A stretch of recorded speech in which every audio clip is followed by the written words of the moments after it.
ہے عزت حق کی توفیق سے ہم اس کے حضور کرم و رحمت میں حاضر ہیں۔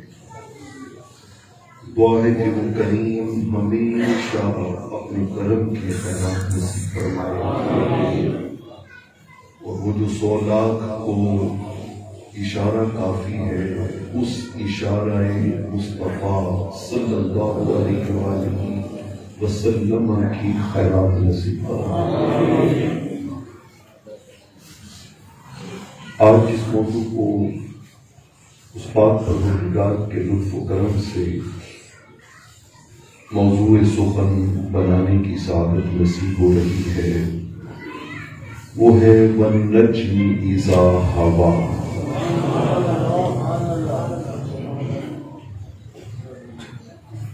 میں یہی قرآنی آیت اپنی گفتگو کے اختتام پہ بھی پڑھنا چاہوں گا، لیکن آپ نے تب سبحان اللہ اس شعور کے ساتھ کہنا ہے کہ یار ہمیں تو پتہ ہی نہیں تھا اس میں ہمارے آقا و مولا کی کتنی بڑی نعت ہے، کتنی بڑی نعت۔ اگر دل تب گواہی دے کہ واقعتاً یعنی لفظوں میں تو حضور علیہ الصلوۃ والسلام کی عظمت، رفعت، شان، بلندی ورا ورا ہے، تو پھر بولیے گا۔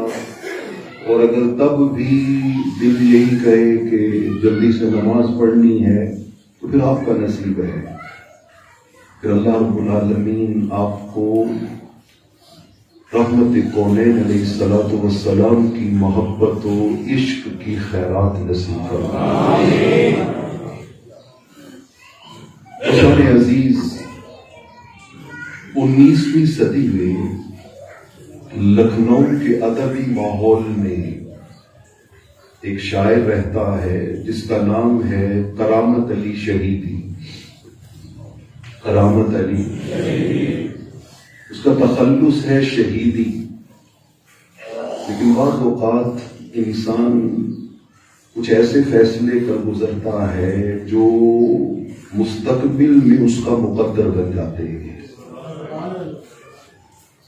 بہت سے لوگوں نے جام شہادت نوش کیے، حقیقتاً بھی اور حکماً بھی، کیونکہ شہید کی حضور علیہ الصلوۃ والسلام کے فرامین کی روشنی میں 2 قسمیں ہیں، حقیقی شہید اور حکمی شہید، جو میدان کارزار میں دشمن دین سے لڑائی کرتے ہوئے اپنی جان کا نذرانہ پیش کرے، وہ حقیقی شہید ہے۔ لیکن صحابہ کرام علیہم الرضوان جب ہر جنگ میں تھوڑے تھوڑے شہید ہوتے تھے نا، تو کئیوں کی حسرت دل میں رہتی تھی۔ تو ایک دن حضور علیہ الصلوۃ والسلام نے اللہ کے حضور میں عرض کی، باری تعالیٰ اس طرح تو میری امت میں شہید بہت تھوڑے ہوں گے، بہت تھوڑے ہوں گے۔ تو جواب آیا، معقول کوئی بات نہیں، آپ جس کو شہید کہیں گے ہم اسے حکماً شہید مان کے مرتبہ شہادت عطا کریں۔ تو آقا علیہ الصلوۃ والسلام نے پھر اس کے دائرہ فیض کو بہت وسیع کر دیا۔ آپ نے فرمایا جو بندہ کسی بلڈنگ کے نیچے دب کے مر جائے وہ بھی شہید ہے، جو پانی میں ڈوب کے مر جائے وہ بھی شہید ہے، جو آگ میں جل کے مر جائے وہ بھی شہید ہے۔ بے شمار قسمیں، اور ان قسموں میں آنے والے شہید حکماً شہید کہلاتے ہیں۔ کرامت علی نے اپنا تخلص رکھا شہیدی۔ یہ غالب کا زمانہ ہے، میر درد کا زمانہ ہے، ابراہیم ذوق کا زمانہ، جب اردو ادب اپنے عروج پہ تھا، کمال پہ تھا۔ یہ اس دور کی کہانی ہے۔ تو کرامت علی شہیدی 1840 میں حج کے لیے گئے، راستے میں جہاز میں طوفان کے سبب بہت سی خرابیاں پیدا ہوئیں، بہت بڑی بڑی طغیانیاں آئیں، مالو سم اسباب جو ساتھ کھانے پینے کا تھا وہ ضائع ہو گیا، قصہ مختصر بیمار ہو گئے، اور اسی بیماری کے عالم میں حج کیا، اور حج کے بعد اب سفر شروع ہوا سوئے مدینہ۔ مدینہ نبی کا قریب آ گیا ہے، بلندی پہ اپنا نصیب آ گیا، اور نہ گھبرا مریض محبت، خدے کو کوئے طبیب آ گیا۔ جب سوئے مدینہ چلے تو مرض بڑھتا گیا، مریض عشق پر رحمت خدا کی، مرض بڑھتا گیا جوں جوں دوا کی، جو مدینہ قریب آ، حالت یہ ہوئی کہ غشی میں چلے گئے، غشی۔ آپ کے دوست شیفتہ، ان کا نام تھا، وہ ساتھ تھے، وہ کہتے ہیں جب ہم مدینہ طیبہ کی حدود میں داخل ہوئے نا، جہاں سے گنبد خضرا دکھائی دیتا، گنبد خضرا خدا تجھ کو سلامت رکھے، دیکھ لیتے ہیں تجھے پیاس بجھا دیتے ہیں، اور اعزاز یہ حاصل ہے تو حاصل ہے زمین کو، آفاق پہ تو گنبد خضرا نہیں کوئی، افلاک و سماوات پر تو گنبد خضرا نہیں ہے۔ تو اب غشی کی کیفیت میں چلے گئے، جب قریب پہنچے تو شیفتہ کہتے ہیں میں نے زور سے ہلا کے کہا وہ شہیدی دیکھو گنبد خضرا نظر آ رہا، گنبد خضرا نظر، کہتے انہوں نے جیسے ہی گنبد خضرا کا نام سنا نا، آنکھیں کھول کے حضور کے روضہ نور کو دیکھا، اور بس ایک ٹھنڈی آہ بھری اور روح جسم سے پرواز کر رہا، حکمن شہیدی بن گئے، حکمن کیا بن گئے؟ شہیدی بن گئے، اور پھر مدینہ طیبہ میں ہی دفن ہونا نصیب ہوا۔ یہ کرامت علی شہیدی۔ میں ان کے چند اشعار پڑھ رہا تھا تو میں نے ضروری جانا کہ کریم آقا علیہ السلام کی اس عاشق کا ذکر آج کے ذکر میں شامل ہونا چاہیے، شامل ہونا چاہیے۔ سنیے کہ وہ اپنے عشق کا اظہار کیسے کرتے ہیں۔ وہ کہتے ہیں سورہ والشمس اگر روح محمد صلی اللہ علیہ وسلم، کہ والشمس میں اللہ نے اپنے محبوب کے چہرے کی قسم اٹھائی ہے۔ والشمس سے مراد آسمان پہ چمکنے والا سورج نہیں ہے، بلکہ والشمس سے مراد مدینہ طیبہ کی ہواؤں فضاؤں میں چمکنے والا سورج ہے۔ والشمس، وہ کہتے ہیں کہ ہے سورہ والشمس اگر روح محمد، واللیل کی تفسیر ہوئی منہ محمد۔ ان کا واللیل سے مراد رات نہیں ہے، بلکہ واللیل سے مراد حضور علیہ الصلوۃ والسلام کی زلف عنبری ہے، آپ کے منہ مبارک ہے، آپ کے گیسو مبارک۔ یہ واللیل کی قسم رب نے کیوں اٹھائی ہے؟ ذرا فیض دیکھیے، صحیح بخاری، ام المومنین سیدہ ام سلمہ رضی اللہ تعالی عنہا کہتی میرے پاس حضور علیہ الصلوۃ والسلام کے چند منہ مبارک تھے، گیسو مبارک تھے۔ میں صحیح بخاری پڑھ رہا ہوں، آج لوگ پتہ نہیں کیا عقیدہ بنائے بیٹھے ہیں۔ کہتی میرے پاس وہ موجود تھے، مدینہ طیبہ میں اگر کسی کو نظر لگ جاتی، کسی کو بخار ہو جاتا، کسی کو سر درد ہوتا، کسی کو پیٹ میں درد ہو، لوگ پیالہ پانی کا بھر کے میرے پاس آتے، میں حضور کے گیسو ان میں گھما کے انہیں واپس دے دیتا۔ کبھی ہوا نہیں ہے کہ اس گیسو مبارک سے مس ہونے والے پانی کو کسی مریض نے پیا ہو اور اسے شفا نہ ملی، کہ وہ منہ محمد صلی اللہ علیہ وسلم۔ بلکہ اس سے بھی آگے حضرت خالد بن ولید رضی اللہ تعالی عنہ 100 سے زیادہ جنگیں لڑی اور ساری جنگوں میں فاتح ٹھہرے، کسی ایک میں بھی شکست۔ کسی نے پوچھا خالد بن ولید سے، سیف من سیوف اللہ، اللہ کی تلواروں میں سے ایک تلوار، آپ کسی جنگ میں ہارتے کیوں نہیں ہیں؟ تو جواب سنیے، ان کا یہ میرے سر پہ ٹوپی دیکھ رہے ہو نا، اس ٹوپی میں حضور کے منہ مبارک ہے، اس میری ٹوپی میں حضور کے منہ مبارک، گیسو مبارک، آپ کی عنبری زلفیں ہیں، فرمایا جب یہ میری ٹوپی سر پہ ہوتی ہے نا تو میرا یقین ہے کہ میرے سر پہ حضور کی زلفوں کا سایہ ہو اور مجھے شکست ہو جائے. میری ہر کامیابی کے پیچھے ان منہ مبارک کا اور بے سہائے عنبری کا فیض شامل ہے. تو کرامت علی شہیدی کہتے ہیں ہے سورہ والشمس اگر روح محمد صلی اللہ علیہ وسلم واللیل کی تفسیر ہوئی منہ محمد صلی اللہ علیہ وآلہ وسلم اور کس طرح اٹھائے ہوئے ہیں بار دو عالم کا بوجھ, کس طرح اٹھائے ہوئے ہیں بار دو عالم, ظاہر میں تو نازک ہیں بازو محمد. رانا حضرت نے کہا تھا جس کو بار دو عالم کی پرواہ نہیں ایسے بازو کی قوت پہ لاکھوں سلام. اور آگے بڑی خوبصورت بات کی کرامت علی شہیدی نے, کہتے ہیں کعبے کی طرف منہ ہے نمازوں میں ہمارا, کعبے کی طرف منہ ہے نمازوں میں ہمارا اور کعبہ کا شب و روز ہے موسوئے محمد. کعبہ کا شب و روز ہے موسوئے محمد صلی اللہ علیہ وسلم. اور مکتے میں تو کمال کر دیا, رضوان کے لیے لے چلوں سوغات شہیدی.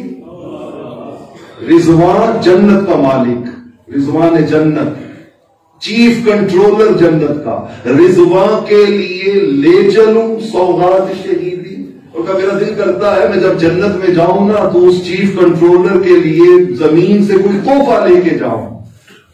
کون سا تحفہ؟ گر ہاتھ میں آئے خارو خسے کوئے محمد. اور کہ مجھے مدینہ طیبہ کے کانٹے مل جائے نا تو رضوان سے کہوں میں تمہارے لیے یار کے دیس کے کانٹے تحفے میں لایا. والنجم اذا ہوا, یہ بظاہر 3 لفظ ہیں لیکن ذرا سنیے ان میں محبتوں اور کریم آقا کی عظمتوں کی کیا کہانیاں اور کیا دل آویز داستانیں موجود ہیں. نجم اہل لغت نے اس کے بہت سے معنی بیان کیے اور عربی زبان کی یہ وسعت ہے کہ عربی زبان میں ایک ہی لفظ کے بہت سے معنی ہوتے ہیں, بے شمار معنی ہوتے ہیں.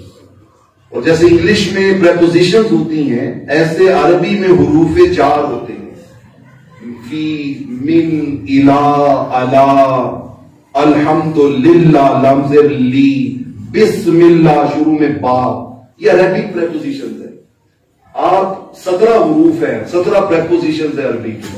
اگر آپ یہ پریپوزیشن ایک ہی لفظ کے ساتھ بدلتے جائیں تو معنی بدلتے جاتے ہیں. تو ایک ہی لفظ کے بعض اوقات سینکڑوں معنی ہوتے ہیں. نجم کے میں 3 معنی آپ کے سامنے رکھنا چاہتا ہوں. والنجم اذا ہوا, نجم کا پہلا معنی ہے ستارہ. کیا؟ ستارہ. جب آپ کو اپنے کسی, میں نے گزشتہ خطبہ میں بھی اشارتاً یہ بات کی تھی, جب آپ کو اپنے کسی بیٹے پر, کسی عزیز پر, کسی بہت ہی بریلینٹ آپ کے کسی عزیز پر آپ کو رشک آئے نا تو پھر آپ اس کو کہتے ہیں یار یہ تو میرا چاند ہے, یہ تو میری آنکھوں کا سہارا ہے, یہ تو میرا شیر ہے. تو آپ ایک محاورے کی, تشبیہ کی زبان استعمال کرتے ہیں اور یہ ہمیشہ بڑے چھوٹوں کو کہتے ہیں, ماں باپ اپنے بچوں کو کہتے ہیں. جب رحمت کونین صلی اللہ علیہ وآلہ وسلم کو معراج ہوا نا تو والدین بھی دنیا سے چلے گئے, شفیق چچا حضرت ابو طالب بھی چلے گئے, آپ کی رفیقہ حیات ام المومنین سیدہ خدیجہ الکبریٰ رضی اللہ تعالی عنہا بھی چلی گئی. تو کوئی اظہار محبت کے لیے تھا نہیں بظاہر. رب نے کہا محبوب کوئی بات نہیں, آپ نے وہ مقام پایا ہے جو 1.25 لاکھ نبیوں کو بھی نصیب نہیں ہوا. اب آپ کے دل میں آتا تو ہوگا نا کہ میرے اس رشک والے مقام کو دیکھ کے کوئی مجھے بھی چاند کہتا, کوئی مجھے بھی ستارہ کہتا, کوئی مجھے بھی پیارا کہتا.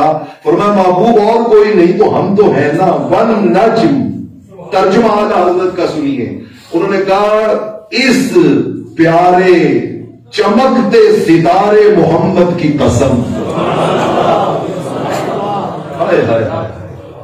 رب اپنے محبوب سے کہہ رہا ہے، اے سفر معراج کی عظمتوں سے ہم کنار ہونے والے محبوب، میں تجھ سے اظہار محبت کیسے کر رہا ہوں، والنجم، اس پیارے چمکتے ستارے محمد کی قسم، اذا ہوا، جب یہ معراج کر کے زمین پہ واپس آ گیا۔ تو نجم کا معنی کیا ہوا؟ ستارہ۔ نجم کا معنی کیا ہوا؟ ستارہ۔ نجم کا دوسرا معنی ہے کسی بھی چیز کی اصل، روٹ، جڑ۔ یہ میرے سامنے سٹینڈ موجود ہے، تو اس کی اصل کیا ہے؟ لوہا۔ یہ کس سے بنا ہے؟ لوہے سے بنا۔ درخت لگا ہوتا ہے تو اس کی ایک جڑ ہوتی ہے جس کو ہم اس کی اصل کہتے ہیں، اصل کہتے ہیں۔ علم الحدیث میں ایسی حدیث جو من گھڑت ہو، جس کی اصل کوئی نہ ہو، تو جو ائمہ حدیث ہیں وہ کہتے ہیں ھذا الحدیث ھذہ الروایۃ لا نجم لہ، نجم کا لفظ کہ یہ ایسی روایت ہے جس کی نجم کوئی نہیں۔ کیا مطلب ہوتا ہے؟ جس کی اصل کوئی نہیں، اس کا ریفرنس کوئی نہیں، اس کی اصل کوئی نہیں، بنیاد کوئی نہیں۔ تو نجم کا معنی کیا ہوا؟ اصل، اصل، اصل۔ اب ذرا ایک حدیث اس کے ساتھ سن لیجئے۔ امام حلبی السیرۃ الحلبیہ میں، صحیح بخاری کے شارح امام قسطلانی المواہب اللدنیہ میں، امام زرقانی شرح زرقانی میں، اور بہت سی امام عبد الرزاق مصنف عبد الرزاق میں یہ حدیث پاک موجود ہے۔ آپ نے کئی بار سنی، اب تو آپ کو عربی بھی سمجھ آنی چاہیے۔ حضرت جابر حضور کی خدمت میں حاضر ہوئے، عرض کرتے ہیں یا رسول اللہ صلی اللہ علیہ وسلم اخبرنی ان اول شیء خلقہ اللہ قبل الاشیاء کلہا۔ آقا جی مجھے اس کائنات کی اصل تو بتائیں، مجھے اس کائنات کی اصل تو بتائیں کہ اس کائنات میں وہ کون سی پہلی شے ہے جس کو رب نے پیدا کیا اور پھر اس سے ساری کائنات پیدا کی۔ میرے کریم آقا نے فرمایا یا جابر ان اللہ تعالی خلق قبل الاشیاء کلہا نور نبی کا، اور ترجمہ آپ سمجھیں، لم یکن فی ذالک الوقت لوح ولا قلم ولا شمس ولا نار ولا ملک ولا ارض ولا سماء ولا جنت ولا نار۔ فرمایا جابر جب اس کائنات میں کچھ بھی نہیں تھا نا تو رب نے اصل کائنات تیرے نبی کے نور کو پیدا۔ اب ذرا ترجمہ سنیے، والنجم، رب نے گویا یہ کہہ کے قسم اٹھائی، اے محبوب تیری قسم ہم نے تجھے کائنات کی اصل بنایا، ہم نے تجھے کائنات کی اصل بنایا۔ یہ بجا کلی نے کھل کر، یہ بجا کلی نے کھل کر کیا گل ستا معطر، یہ بجا کلی نے کھل کر کیا گل ستا معطر۔ اگر آپ مسکراتے تو کچھ اور بات، اگر آپ مسکراتے تو کچھ اور بات ہوتی، اور نہ فلک نہ چاند تارے نہ سحر نہ رات ہوتی، نہ فلک نہ چاند تارے نہ سحر نہ رات ہوتی، نہ تیرا جمال ہوتا نہ یہ کائنات ہوتی۔ وہ حرم سے گزر کر وہ پہنچے خدا تک، وہ حرم کی سرزمین سے وہ پہنچ گئے خدا تک، وہ حرم کی سرزمین سے وہ پہنچ گئے خدا تک۔ تیری راہ گزر سے جاتے تو کچھ اور بات ہوتی۔ یا رسول اللہ صلی اللہ علیہ وسلم جب اس کائنات میں کچھ بھی نہیں تھا نا، بس خدا تھا، بس خدا تھا، تو ذہن میں سوال آیا پھر اس کے بعد کیا تھا؟ تو ہمارے بزرگوں نے جواب دیا اس کے بعد، یا صاحب الجمال و یا سید البشر من وجهك المنیر لقد نبر القمر لا يمكن السماء كما كان حقه بعد خدا بزرگ توئی کی سب کچھ نہیں تھا تو تب صرف خدا یا مصطفیٰ کی ذات۔ تو اب مانا کیا بنے گا؟ والنجم، اے محبوب مجھے تیری قسم کہ ہم نے تجھے اصل کائنات بنایا، اصل کائنات بنایا۔ اصل کا ون نجم کا تیسرا معنی ہے زمین پر اگنے والا سبزہ، زمین پر اگنے والا سبزہ، اس کو بھی عربی میں نجم کہتے ہیں۔ خاص طور پہ جو گھاس ہوتا ہے اس کو عربی میں نجم کہتے ہیں، نبتن نجمو، کہ گھاس نے پوری زمین کو اپنے اندر ڈھانپ لیا ہے تو اس کو نجم کہتے ہیں۔ اب گھاس جو ہوتا ہے نا اس کی ایک خاصیت ہوتی ہے کہ باقی آپ کوئی بڑے سے بڑا درخت لگائیں وہ چھوٹی سی جگہ پہ لگے گا اور اس کا چھوٹا سا حصہ وہ گھیرے گا، لیکن گھاس ایک ایسی چیز ہے کہ جو آپ لگاتے ہیں تو آپ کی حد نظر تک وہ زمین کو اپنے سبزے سے کیا کرتا ہے، چھپا دیتا ہے۔ جہاں گھاس کاٹی نہیں جاتی اور اسے پھل جہاں لوگ چلتے نہیں ہیں، آپ یہ شمالی علاقوں میں چلے جائیں آپ کو حد نظر تک گھاس ہی گھاس نظر آئے، سبزہ ہی سبزہ دکھائی دے۔ اب بلا تشبیہ و بلا مثال والنجم کا معنی کیا بنا اس معنی لغت کے اعتبار سے؟ فرمایا محبوب والنجم، جس طرح زمین کو سبزہ اپنے اندر چھپا لیتا ہے نا، مجھے تیری قسم تو نے سارے عالمین کو اپنی رحمت سے چھپا لیا۔ وَمَا أَرْسَلْنَاكَ إِلَّا رَحْمَةً لِلْعَالَمِينَ۔ شب معراج رب ذوالجلال نے اپنے محبوب کو کبھی ستارہ کہہ کے اس کی قسم اٹھائی، کبھی کائنات کی اصل کہہ کے اس کی قسم اٹھائی، اور کبھی رحمت للعالمین بن کر سارے جہانوں کو اپنے سایہ رحمت سے چھپانے کی شان سے ان کی قسم اٹھائی کہ والنجم، اے محبوب ہم نے تجھے نجم بنایا۔ اچھا یہ ہوا، اس کے بھی بہت سے معنی ہیں۔ والنجم اذا ہوا، ہوا کے معنی، ہوا کا ایک معنی ہوتا ہے بلندیوں کی طرف جانا۔ اب دیکھیے عربی زبان کی وسعت کہ نجم کا ہوا کا ایک معنی کیا ہے، بلندیوں کی طرف جانا۔ اب ذرا سنیے نا کہ محبوب کو یہ قسم جب کانوں میں پڑی ہوگی تو کتنا لطف آیا ہوگا، کتنا لطف آیا ہوگا۔ محبوب تو مکہ کی گلیوں سے چلا، بیت المقدس میں پہنچا، وہاں سے چلا پہلے آسمان تک پہنچا، وہاں سے چلا دوسرے آسمان تک پہنچا، چلتے چلتے سدرۃ المنتہا تک پہنچا، پھر عالم لا مکان تک پہنچا، پھر تو قاب قوسین او ادنا تک پہنچا۔ جب او ادنا پہ چلے گئے نا تو رب نے کہا والنجم اذا ہوا، اے میرے پیارے ستارے آج تو نے بلندیوں کی حد کر دی ہے، ساری کائنات نیچے ہے اور تیرے قدم سب سے اوپر پہنچ گئے۔ ایک وجیدہ مکان کے مکی ہوئے، سر عرش تخت نشین ہوئے، یہ نبی ہے جن کے ہے یہ مقام، وہ خدا ہے جس کا مقام نہیں۔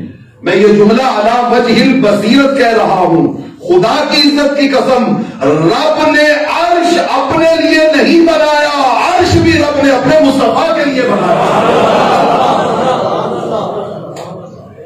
کوئی زلفاں چھلے وہ چھلے، سارا جگ سونا ہے، ساڈے مدنی تو تھلے والنجمی اذا ہوا۔ اچھا ہوا کا ایک معنی ہے بلندیوں سے نیچے آ جانا، بلندیوں سے نیچے آ جانا، کہ آدمی اپنی ایک پیک پہ کلائمیکس پہ جائے اور پھر وہاں سے واپس نیچے اپنی اصل جگہ پہ آ جائے۔ آپ علم تصوف عرفاء اولیاء سے پوچھئے، وہ کہتے ہیں بندے کا بندگی میں منزلیں طے کرتے کرتے کرتے کرتے اللہ کے قرب میں پہنچ جانا یہ بھی کمال ہے، لیکن اس قرب کو چھوڑ کر پھر گناہگاروں میں آ جانا یہ اس سے دوہرا کمال ہے، یہ اس سے کیا ہے، دوہرا کمال ہے۔ اب اذا ہوا کا معنی کیا ہوگا؟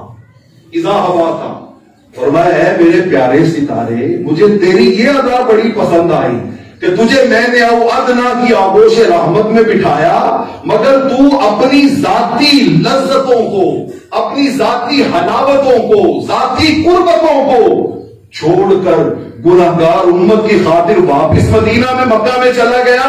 محبوب میری اس امت کے ساتھ تیرے اس پیار کو دیکھ کر میں اپنے اس ستارے کی قسم کھاتا ہوں جو اپنی امت سے اتنا پیار کرتا۔ میں نے پچھلے جمعے بھی کہا تھا وہ خدا کے نور کو دیکھ کر بھی زمین والوں میں آ گئے. سر عرش جانا کمال تھا کہ وہاں سے آنا کمال ہے. اللہ کی قربتوں میں جانا بھی کمال تھا لیکن ان قربتوں کو چھوڑ کر امت کے لیے واپس مکہ میں پلٹ آنا اس سے بڑا کمال ہے. اور میں ون نجم اذا ہوا. اچھا ہوا کا ایک تیسرا معنی ہے اور وہ ہے اونٹنی کا تیز بھاگنا. کیا؟ اونٹنی کا تیز بھاگنا. جب اونٹنی تیز چل رہی ہو نا پوری رفتار کے ساتھ تو وہ کہتے ہیں کہ الناقۃ حوت، اونٹنی تیز بھاگ رہی ہے. اب اس معنی سے کیا بنے گا؟ فرمایا محبوب اس شب معراج کی عظمتوں کو لوگوں کو کیا پتا کہ کیا کیا ہے. تو جب ہم ساری کائنات کی سیر کر کے گیا نا تو ابھی تیرے دروازے کی کنڈی ہل رہی تھی. ابھی وہ تیرے غسل کا پانی بہ رہا تھا. ابھی تیرا بستر کیا تھا؟ گرم تھا. تو ابھی سے اعتبار سے مانا کیا ہوگا؟ وَالنَّجْمِ إِذَا هَوَا. او لوگوں مجھے اپنے اس ستارے محمد کی قسم جس کی رفتار کی سرعت کا عالم یہ تھا کہ وہ چشم صدر میں ساری کائنات کی سیر کر کے پلٹ آیا. ہے کوئی تم میں سے ایسی رفتار سے سفر کرنے والا؟ سرعت رفتار کی قسم، سرعت رفتار کی قسم. اور وَالنَّجْم کا چوتھا معنی وہ بڑا خوبصورت ہے. نجم کا ایک معنی ہوتا ہے درمیان میں ہونا. ایک چیز اوپر ہے، ایک چیز نیچے اور ایک اس کے کیا ہے؟ درمیان. اس کو بھی نجم کہتے ہیں. وہ لقمہ جو انسان کے حلق میں پھنس جائے تو وہ حلق اور سینے کے درمیان میں ہوتا ہے نا تو عربی لغت میں اسے نجم کہتے ہیں.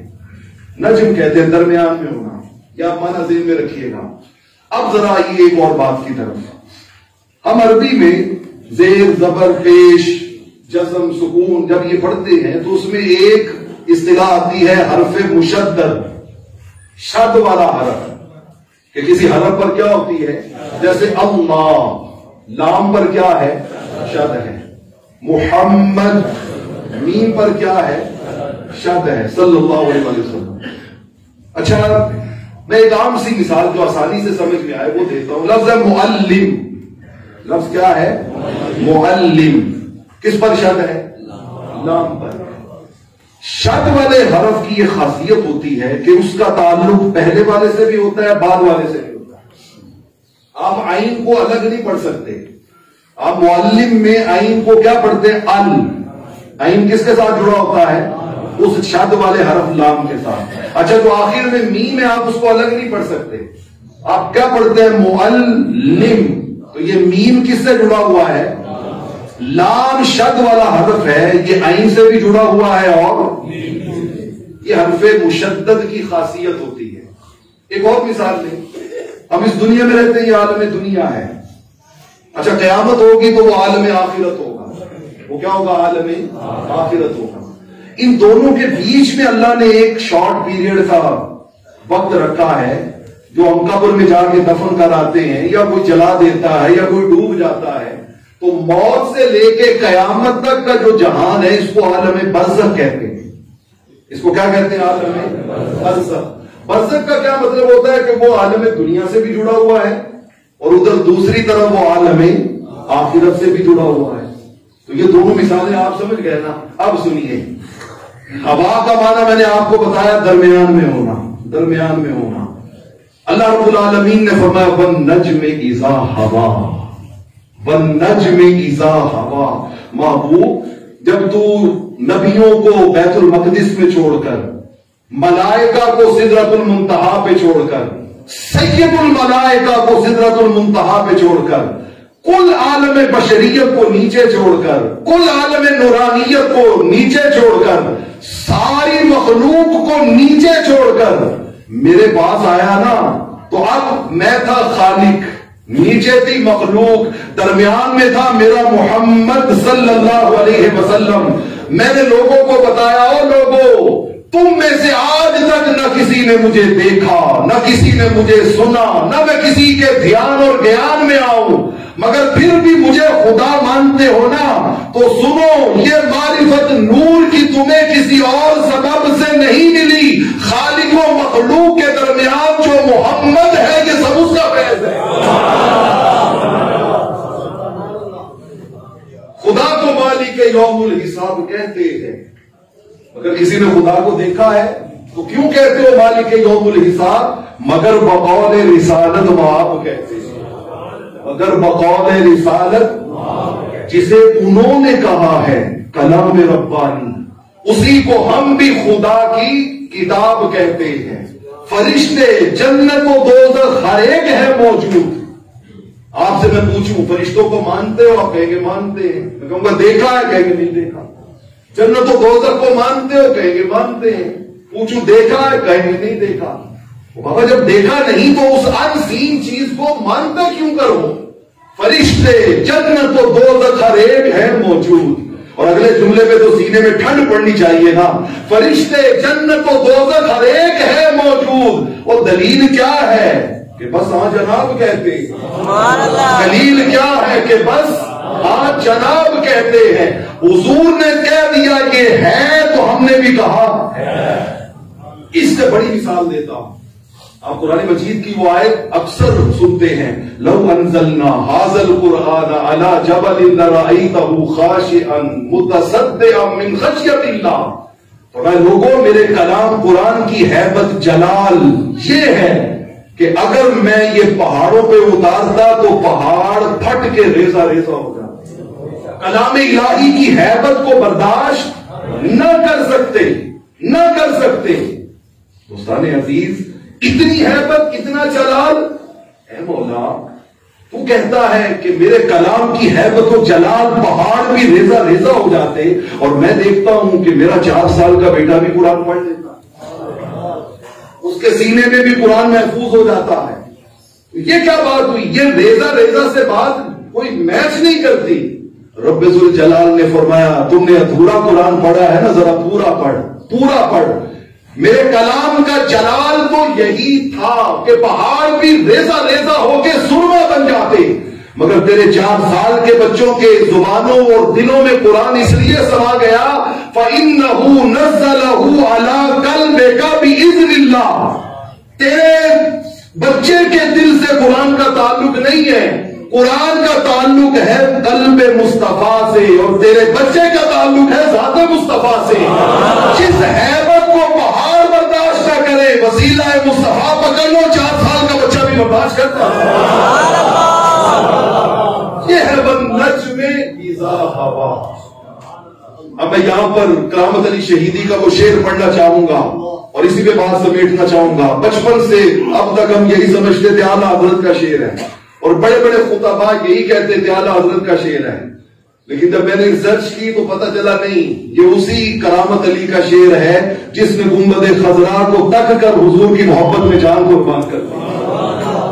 وہ کیا کہتے ہیں؟ اسی شان کو درمیان میں ہونا، وسیلہ ہونا، حضور خالق و مخلوق کے درمیان وسیلہ۔ وہ جو میں کئی بار آپ کو شعر سناتا ہوں نا، یہ بن نجم اذا ہوا کا وہ معنی ہے کہ سچی بات سکھاتے یہ ہے، سیدھی راہ چلاتے یہ ہے، ٹھنڈا اب یہ ہے، صرف بابے نانا بولے، جوان میں بولے، ٹھنڈا ٹھنڈا میٹھا میٹھا پیتے ہم ہیں پلاتے یہ ہے، انا آتینا کل کوثر ساری کثرت باتیں یہ ہے، ماں جب اکلوتے کو چھوڑے آ کہہ کے بلاتے یہ ہے، باپ جہاں بیٹے سے بھاگے لطف وہاں فرماتے یہ ہے، رب ہے موتی یہ ہے قاسم رزق اس کا ہے کھلاتے یہ ہے، اس کی بخشش ان کا صدقہ ارے دیتا وہ ہے دلاتے یہ ہے۔ یہ ہے اذا ہوا، درمیان میں وسیلہ ہے، خالق و مخلوق میں درمیان میں وسیلہ۔ اب ذرا کرامت علی شہیدی کا وہ شعر سنیں، وہ کہتے ہیں ادھر اللہ سے واصل، ادھر اللہ سے واصل، ادھر مخلوق میں شامل، ادھر رب سے جڑے ہوئے ہیں، اور ادھر مخلوق میں جڑے ہوئے، ادھر اللہ سے واصل، ادھر مخلوق میں شامل، خواص یہ برزخ کبرا میں ہے حرف مشدد کا۔ انہوں نے کہا اس برزخ کبرا، یہ برزخ کبرا، میں نے بتایا تھا نا برزخ دنیا سے بھی تعلق آخرت سے بھی تعلق، ان کا حضور چھوٹا برزخ نہیں ہے، برزخ کبرا ہے۔ جیسے حرف مشدد ادھر اور ادھر والوں کو جوڑ دیتا ہے، ایسے ہی حضور علیہ الصلوۃ والسلام نے خالق و مخلوق کو آپس میں جوڑ دیا۔ آپس میں جوڑ، اسی کو وسیلہ کہتے ہیں، اسی کو کیا کہتے ہیں؟ وسیلہ کہتے ہیں۔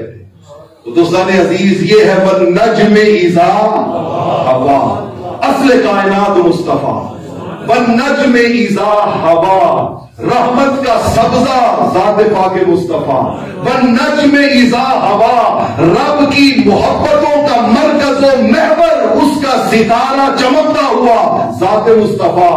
تو پھر مجھے یہ خواہش کرنے کا حق دیجئے نا کہ جب قبر میں فرشتے کہے نا ما کنت تقول فی ھذا الرجل، تو میں تڑپ کے کہوں یہ والنجم اذا ہوا،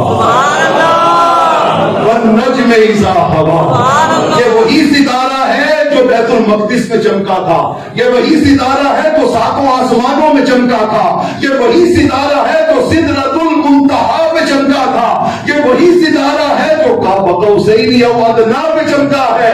اور اے منکر نکیر، یہ وہی ستارہ ہے جو آج اعظم نوری کی قبر میں چمکا ہے۔ سیدی مرشدی یا نبی یا نبی، سیدی مرشدی یا نبی۔